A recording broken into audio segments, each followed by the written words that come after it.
ঠিক দুর্গাকে তুলে দিল গঙ্গার এখন মহাপ্রভু ঘর বাড়িগুলো সমান সমান করে ভাগ করে দিয়ে এখন যাবার জন্য তৈরি হচ্ছে।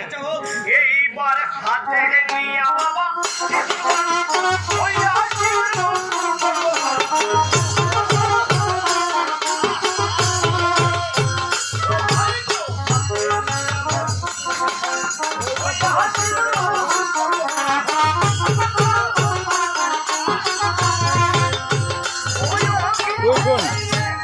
আমার বক অধিকার যেগুলো আছে ওগুলো বন্ধ করে